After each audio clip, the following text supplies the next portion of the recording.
الحمدللہ وحدہ والصلاة والسلام علی من لا نبی بعدہ اما بعد فاعوذ باللہ من الشیطان الرجیم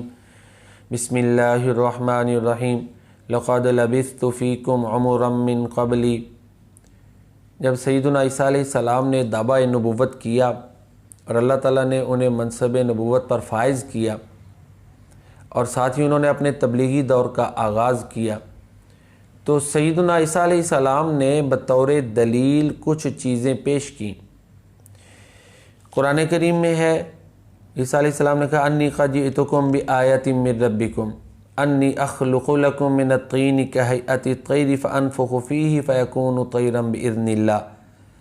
کہ میں تمہارے رب کی طرف سے ایک نشانی لے کر آیا ہوں، وہ یہ ہے کہ میں مٹی کا ایک پرندہ بناتا ہوں، پھر اس میں پھونکتا ہوں تو پرندہ بن کے اڑ جاتا ہے۔ پیدائشی یا مادرزاد اندھا اور برس کی بیماری والا اس کو میں ٹھیک کر دیتا ہوں۔ عیسیٰ علیہ السلام نے فرمایا میں مردوں کو زندہ کرتا ہوں اپنے رب کے حکم سے۔ تو سیدنا عیسیٰ علیہ السلام نے بطور دلیل جو معجزات پیش کیے وہ یہ عجائبات اور معجزات تھے، اور یہ چیزیں حضرت عیسیٰ علیہ السلام کے نبی ہونے پر دلالت کرتی تھیں۔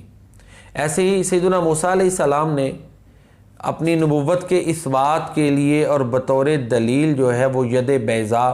وہ ہاتھ جو آپ بغل میں ڈالتے تھے سفید ہو جاتا تھا، عصا پھینکتے تھے تو وہ سام بن جاتا تھا، یہ چیزیں بطور دلیل پیش کیں۔ ہمارے پیارے نبی کریم صلی اللہ علیہ وآلہ وسلم نے اپنے نبی ہونے کے دلیل کے طور پر جو چیز پیش کی وہ اپنی عمر تھی، وہ اپنی زندگی تھی۔ آپ نے فرمایا لقد لبثت فیکم عمرا من قبلی، کہ میں تمہارے اندر عمر کا ایک حصہ گزار چکا ہوں، تم میرے عادات و اطوار سے واقف ہو، شب و روز سے واقف ہو، کردار سے، کاروبار سے، رویوں سے واقف ہو۔ تو وہ پیارے نبی کریم صلی اللہ علیہ وسلم کے رویے، کردار، عادات و اطوار آپ کے سچا نبی ہونے کی دلیل بنے۔ تو اس لحاظ سے ہمارے پیارے نبی کریم صلی اللہ علیہ وسلم کی یہ بھی فضیلت ہے کہ آپ کا کردار اور آپ کی ذات آپ کے نبی ہونے کی دلیل ہے۔ جب آپ نے کوہ صفا پہ کھڑے ہو کر کفار مکہ کو دعوت دی، مشرکین مکہ کو توحید باری تعالیٰ کی دعوت دی، اور آپ نے کہا کہ اگر میں تمہیں یہ کہوں کہ اس پہاڑ کے پیچھے، اس کی آڑ میں، اس کے پیچھے ایک بہت بڑا لشکر ہے جو تم پر حملہ کرنا چاہتا ہے، تو کیا تم اس کو سچا مانو گے؟ تو انہوں نے کہا تھا ہاں،